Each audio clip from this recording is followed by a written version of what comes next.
ایک مرتبہ ایک شخص آیا پیغمبر کی خدمت میں اور آ کر کہنے لگا رسول اللہ میرا رزق تنگ ہو چکا ہے، ایسے لگتا ہے کہ کاروبار ہو رہا ہے جیسے کہتے ہیں نوالا منہ تک پہنچ گیا ہے مگر پہنچتے پہنچتے چلا جاتا ہے۔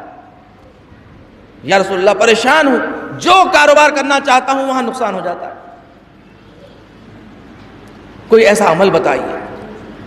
دیکھیں عزیزان گرامی، یہ ایسا عمل میں بتا رہا ہوں آپ کے پاس کہ پیغمبر کی روایت ہے، معتبر روایتوں میں سے ہے، اور بڑے بڑے علماء بزرگوں نے اس عمل کی توصیح کی ہے انسان کو جو مشکل ہو۔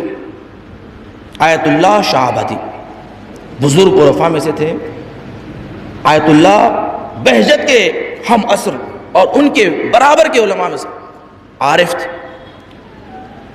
آیت اللہ شاہ آبادی نے یہ نسخہ بتایا ہے اور یہ اعلان کیا ہے، کہا کہ میں نے اپنی زندگی میں 70 سے 80 لوگوں کو کہ جو بے اولاد تھے، فرمایا 15 سال 20 سال شادی کو ہو گئے، میرے پاس آئے، میں نے انہیں یہ نسخہ دیا اور وہ اسی سال بچے کے ساتھ میرے پاس آئے اور میں نے اس بچوں کے کان میں اذان بھی کہی۔ آیت اللہ شاہ آبادی نے کہا کہ 70 سے 80، کہا دنیا کے گوشے کنارے میں چلے گئے علاج کے لیے، مختلف مقامات پہ، تہران گئے، یزد گئے، بلکہ کہا کہ لندن گئے، امریکہ گئے، باہر گئے، جا کر علاج کرائے، کچھ نہیں ہوا۔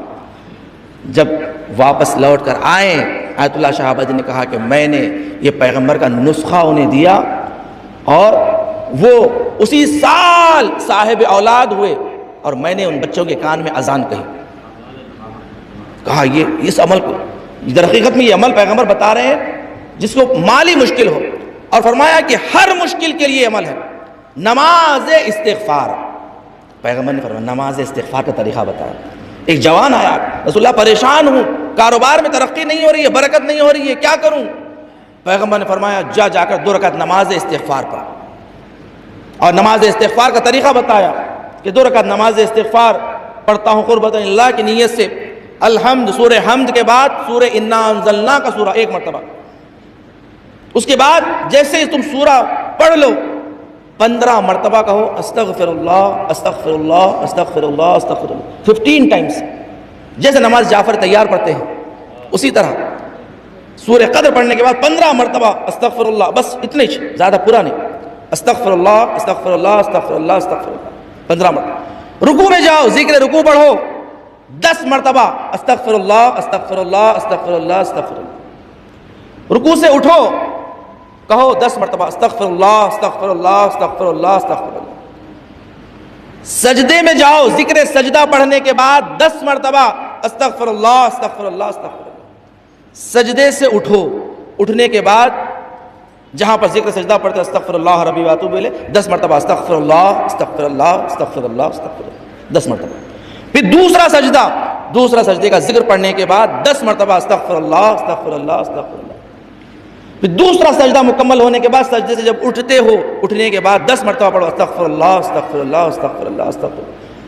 اس کے بعد بحول اللہ وقوتہ اقوم واقعد، اس کے بعد دوسری رکعت بھی بالکل اسی طریقے سے انجام دو کہ ہر رکعت میں 75 ٹائمز استغفر اللہ استغفر اللہ 75 مرتبہ، 2 رکعت میں ملا کے 150 مرتبہ استغفر اللہ، 2 رکعت نماز۔ پیغمبر نے فرمایا جا کر پڑھو، تمہاری مشکل حل ہوگی۔ وہ جوان کہتا ہے میں نے جا کر یہ 2 رکعت نماز پڑھی، میری اسی وقت مشکل حل ہو گئی ہے۔ آیت اللہ شاہ آبادی کہتے ہیں کہ اگر کوئی اولاد کے لیے عمل کرنا چاہتا ہے اس کے لیے 40 دن کا عمل ہے، ہر روز یہ 2 رکعت نماز پڑھیں، اسی 40 دن میں اللہ تمہیں خوشخبری عطا کرے گا۔ صلوات پڑھیں محمد وآل محمد کی بات۔